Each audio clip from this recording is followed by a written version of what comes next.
Hello everyone, this is Abdul Sarkar from Sarkar IT Institute and welcome back to another brand new video. আজকের এই ভিডিওতে আমি আপনাদের দেখাবো কিভাবে আমরা খুব সহজেই হাফ টোন ভেক্টর ক্রিয়েট করতে পারি। এর জন্য আমরা প্রথমেই চলে যাব ইলাস্ট্রেটর ড্যাশবোর্ডে। ইলাস্ট্রেটরে চলে আসার পর প্রথমেই আমরা একটা সার্কেল ড্র করব। এরপর আমরা উইন্ডো থেকে গ্রেডিয়েন্ট অপশনটা নিয়ে আসব। দেন আমরা জাস্ট গ্রেডিয়েন্ট স্লাইডারে একটা ক্লিক করব। দেখেন আমাদের এটা রেডিয়াল গ্রেডিয়েন্ট সিলেক্ট করা আছে বাই ডিফল্ট ভাবে। আপনাদের যদি অন্য কিছু সিলেক্ট করা থাকে সেক্ষেত্রে আপনারা রেডিয়াল সিলেক্ট করে নিতে পারেন, অথবা আপনাদের যদি প্রয়োজন মনে হয় যে লিনিয়ার দিয়ে কাজ করবে সেক্ষেত্রে লিনিয়ারও আপনারা সিলেক্ট করতে পারেন, অথবা আপনারা যদি অন্য পজিশনে এটা রাখতে চান সেক্ষেত্রে আপনারা জাস্ট এখান থেকে গ্রেডিয়েন্ট টুল সিলেক্ট করবেন। এরপর আপনারা যেভাবে এটাকে রাখতে চাচ্ছেন যে পজিশনে যেখান থেকে সেমভাবে আপনারা কাজ করতে পারেন। আমি কন্ট্রোল জেড দিয়ে একদম বাই ডিফল্ট যেমন ছিল আমি তেমন অবস্থায় ফেরত আসলাম। এবার আমরা যে কাজটা করবো সেটা হচ্ছে আমরা চলে যাব ইফেক্ট মেনুতে, এরপর চলে যাব পিক্সেলেটে, এরপর কালার হাফ টোনে। এরপর দেখেন স্ক্রিন অ্যাঙ্গেলস একটা অপশন রয়েছে, এখানে বেশ কিছু ডিগ্রির অপশন রয়েছে।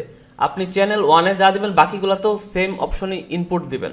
আপনি যদি উপরে 200 দেন বাকি সবগুলোতেও 200, যদি উপরে 150 দেন বাকি সবগুলোতেও সেম অ্যামাউন্টই দিবেন। এবং ম্যাক্স রেডিয়াস যে অপশনটা রয়েছে এখানে আপনি 4 থেকে 127-এর ভিতর যে কোনো একটা সংখ্যা দিয়ে দিবেন। আপনি যদি বেশি দেন, ধরেন আমরা 130 দিলাম, দেন ওকে দিলাম, দেখেন আমাদের কিন্তু বলতেছে 4 থেকে 127-এর মধ্যে কোনো কিছু দেওয়ার জন্য। এর বেশি বা কম কিন্তু দিতে নিষেধ করতেছে, ওয়ার্নিং দিচ্ছে। সো আমরা 120 দিলাম।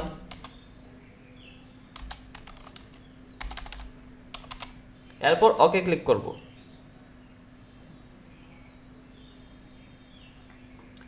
দেখেন আমাদের কিন্তু হাফ টোন অলরেডি ক্রিয়েট হয়ে গেছে। এবার যদি আমরা একটু খেয়াল করি সেটা হচ্ছে যে এখানে যে একটা ঘনত্ব আছে, এই ঘনত্ব হয়তো আমার আপনার পছন্দ হচ্ছে না, বা আমরা যদি পরিবর্তন করতে চাই সেক্ষেত্রে আসলে কি করতে পারি। এবার আমরা এটাকে পরিবর্তন করার জন্য যে কাজটা করবো সেটা হচ্ছে আমরা জাস্ট এই যে এখানে যে গ্রেডিয়েন্ট স্লাইডারের যে ব্ল্যাক অপশনটা রয়েছে আমরা এখানে জাস্ট ডাবল ক্লিক করব।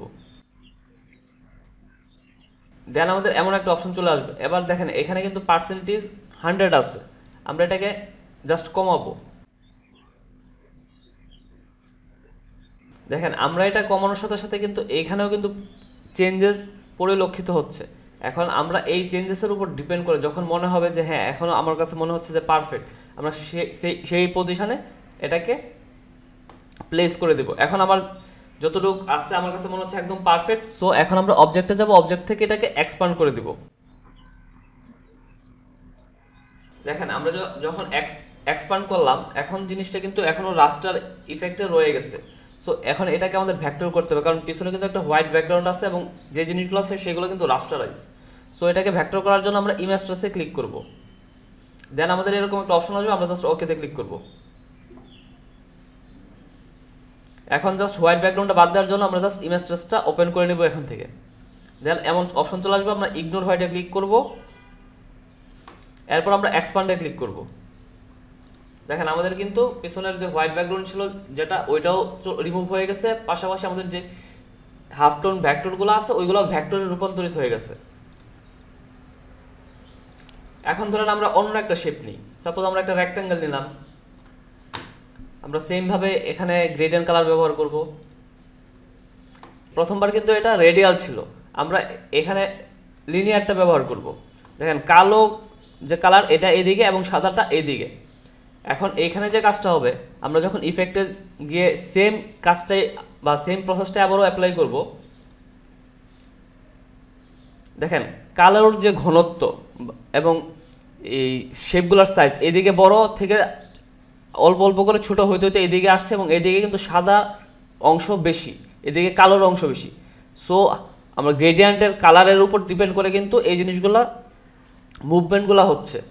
সো আপনি যেভাবে চাচ্ছেন, যে দিক থেকে চাচ্ছেন যে আপনার কালো অংশটা বেশি থাকবে, আপনি জাস্ট যখন একটা শেপ নেন, ধরেন আমরা এই শেপটা নিলাম, এখন আমরা চাচ্ছি যে এই স্পেসিফিক এই পয়েন্টে আমার মানে কালো যে শেপগুলো বলগুলোর ঘনত্ব এখানে বেশি থাকবে, বাকি সাইডগুলোতে সাদা থাকবে।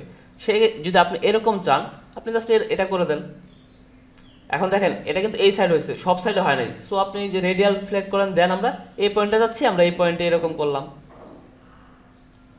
বা এই পয়েন্টে যাচ্ছি এরকম করলাম। দেন আমরা চলে গেলাম ইফেক্টে, ইফেক্ট থেকে আমরা সেম প্রসেস অ্যাপ্লাই করলাম। দেখেন কালো যে বলগুলো এই পয়েন্টে বেশি। আশা করছি আপনারা এই জিনিসটা সহজেই বুঝে গেছেন যে আপনারা কিভাবে হাফ টোন ভেক্টর ক্রিয়েট করবেন। তারপরও কারো যদি কোনো কোশ্চেন থাকে সেক্ষেত্রে এই ভিডিওর কমেন্ট সেকশনে আপনারা আপনাদের টপিক রিলেটেড প্রশ্ন করবেন, আমি চেষ্টা করবো প্রত্যেকের প্রশ্নের উত্তর দেওয়া। দেখা হবে পরবর্তী টিউটোরিয়ালে নতুন কোনো টপিকে। সে পর্যন্ত সকলেই ভালো এবং সুস্থ থাকবেন। ধন্যবাদ সকলকে।